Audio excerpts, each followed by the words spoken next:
Salut chers élèves de secondaire 2 et bienvenue à cette capsule d'explication sur les expressions algébriques. Avant de parler des expressions algébriques, petit rappel sur l'algèbre. Je vous rappelle que faire de l'algèbre, c'est faire des maths en utilisant des nombres inconnus, qu'on représente par des lettres qui s'appellent des variables. Donc, dès qu'on fait des maths, des calculs mathématiques avec des nombres qu'on ne connaît pas, et que pour représenter ces nombres-là qu'on ne connaît pas, on utilise des lettres comme X ou Y, ben c'est ça, faire de l'algèbre. Aujourd'hui, on s'intéresse aux expressions algébriques. Une expression algébrique, c'est une suite de calculs effectués à partir de nombres et ou de variables.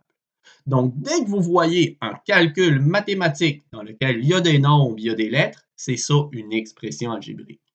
Par exemple, 3x plus 2 plus 4y plus 5.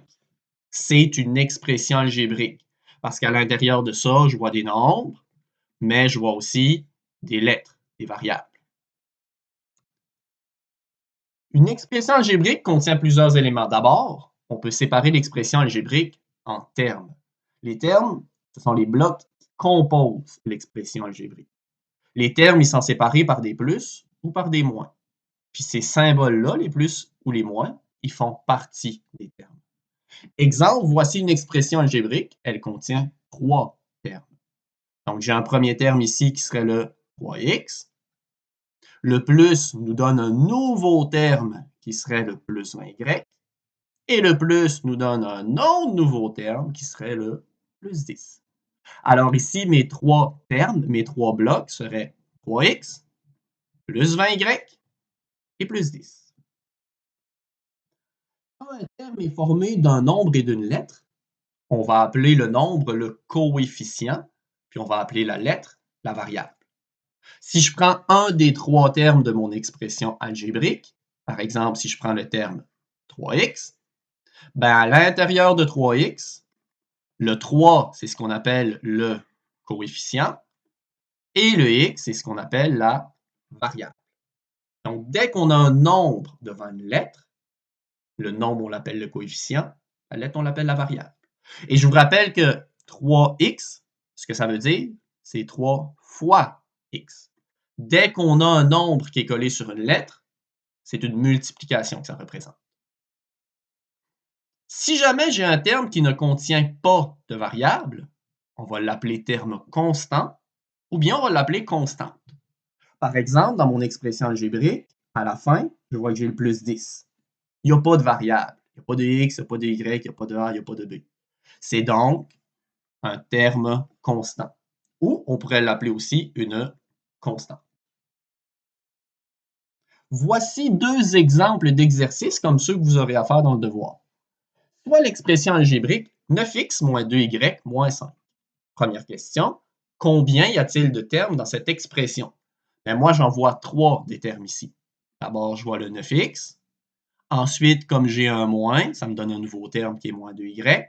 Et comme j'ai un autre moins, ça me donne un nouveau terme qui est le moins 5. On n'oublie pas, les symboles qui sont devant les nombres font partie des termes.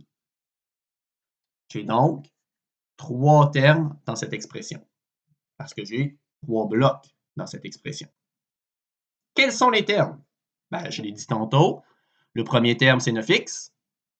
Le deuxième terme, c'est moins 2y. Et le troisième terme, ce serait moins 5. Quel est le coefficient du premier terme? Ben, mon premier terme, c'est 9x. Son coefficient, c'est le nombre, c'est 9.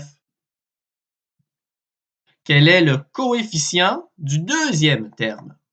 Mon deuxième terme, c'est moins 2y.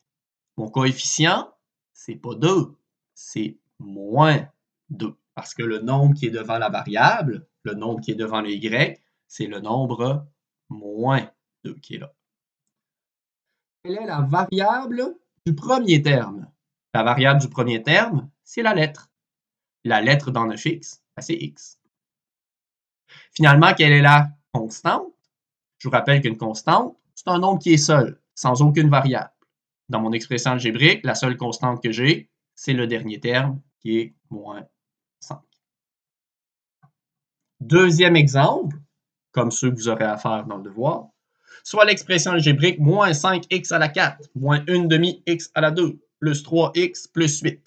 Là, il ne faut pas se laisser impressionner par les fractions puis par les exposants. Même si on a ça dans notre expression algébrique, les raisonnements qu'on va utiliser vont rester les mêmes. D'abord, combien y a-t-il de termes dans cette expression? Je me souviens que les termes, ce sont les blocs puis qui sont séparés par des plus puis par des moins. Donc, j'ai un premier terme ici qui est moins 5x4.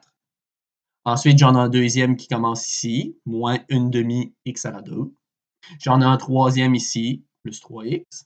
Et un dernier ici, plus 8. J'ai donc 4 termes dans cette expression. Quels sont les termes? Je les ai nommés tantôt. Moins 5x à la 4, moins 1 demi x à la 2, plus 3x et plus 8. Quel est le coefficient du premier terme? Bien, dans mon premier terme, le coefficient, le nombre, c'est moins 5. Quel est le coefficient, le nombre, du deuxième terme?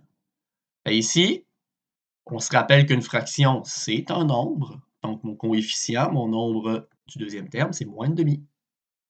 Quelle est la variable du premier terme? La variable, c'est la lettre, c'est x. L'exposant, pour l'instant, on ne s'en occupe pas. Et finalement, quelle est la constante?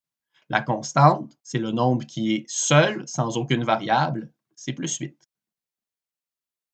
Donc, ça fait le tour de cette capsule vidéo sur les expressions algébriques. Si jamais vous avez des questions, vous ne vous gênez surtout pas, vous me les posez par Messenger. Je vous laisse maintenant aller travailler sur les exercices. Vous avez les numéros de 1 à 4 à faire dans la série numéro 1.